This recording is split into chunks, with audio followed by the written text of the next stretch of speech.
The Running Dream, Day 75.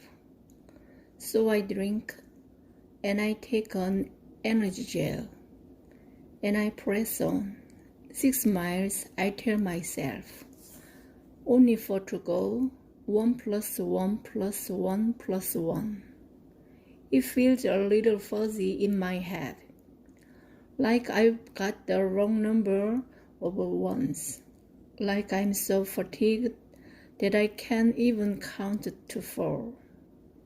1 plus 1 plus 1 plus 1. And somewhere in my fuzzy mind, I make a connection.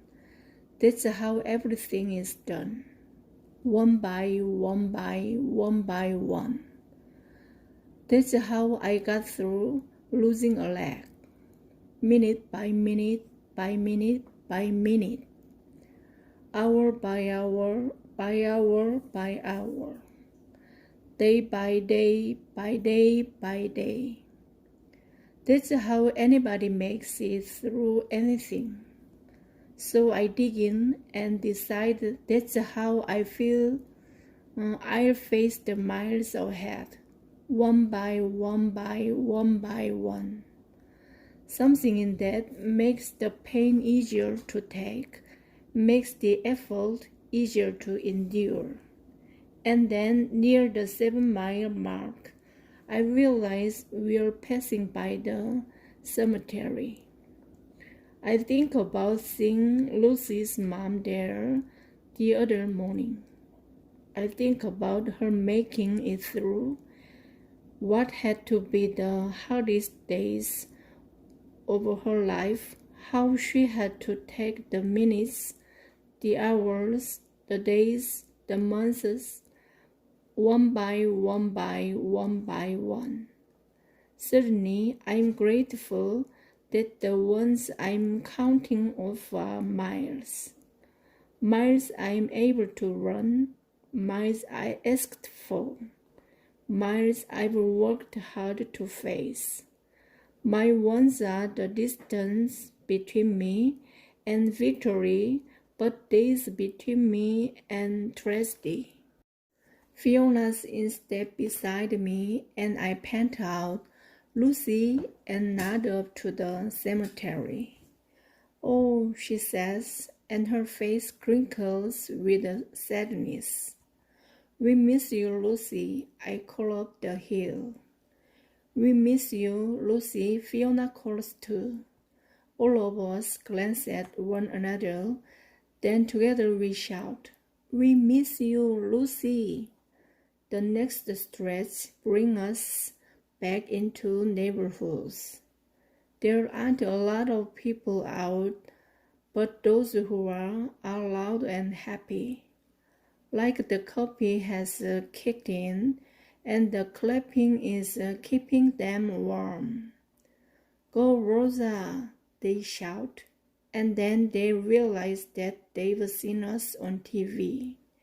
Hey, you are those girls. Good for you. You show, go, go, go.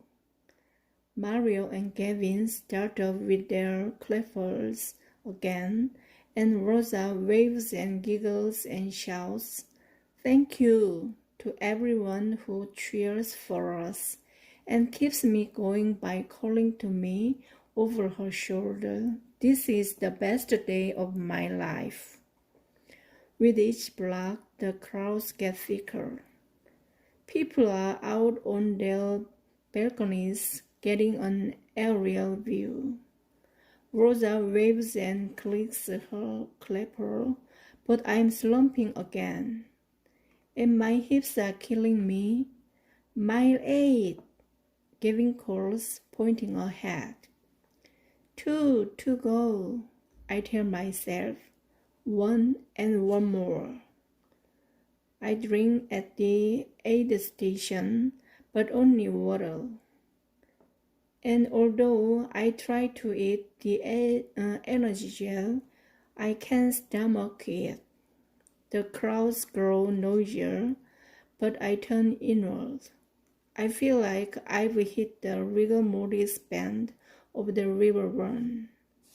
It's only 2 more miles, but it's payback time for the 2 first miles. Every step from here on is at a slight incline. People are shouting my name, Rosa's name. I see familiar faces. I see my dad, my mom, Kaylee and her friends. How did they get there? I wave, I smile, but I don't really have the energy to do either. Sounds are murky. They're having trouble making it through the pounding from inside. I'm vaguely aware that we're passing people, runners who are now walking, but we are being passed too, by men in grass skirts. It's okay, I tell myself. You are doing great. Run strong, run strong, run strong. I don't even see the 9-mile marker as we go by. Gavin points it out. Only one to go, he calls. But it's like a ghost whispering in my ear. My legs are light. My arms ache. My hips are cramping, demanding I stop. Especially my left one. It's an agonizing knot of pain. And my stomach is hot, wet, angry. Run strong, run strong, run strong. But I'm living step to step. I start counting them. I get to 50 and start over, step by step, by step, by step. A young girl runs out from the crowd, touches me, and dashes away before I even know she's been there. Go Jessica, I hear people shout. Rosa, Rosa, Rosa, they chant. Then Fiona shouts, there it is. I know what she means. I look up, look out. There's a red and white balloon arch only 50 yards ahead. The finish line, Rosa cries. The finish line. I try to soak in the happy sounds of her voice, the ecstatic clacking of her clapper. I try to remember why I did this. Rosa, Rosa, Rosa. Jessica, Jessica. I dig in, dig deep. The cheering helps me find the hidden reserve. The balloon arch is growing larger. The crowd louder, larger, louder. I manage a weak wave, a smile. And then with a chirp, chirp, chirp, chirp, we've crossed over the finish line. I'm aware that people are taking pictures. I'm aware that the news crew is there. I'm aware that Rosa is in seventh heaven, that random strangers are talking to her and treating her like a friend. It was great. Thank you.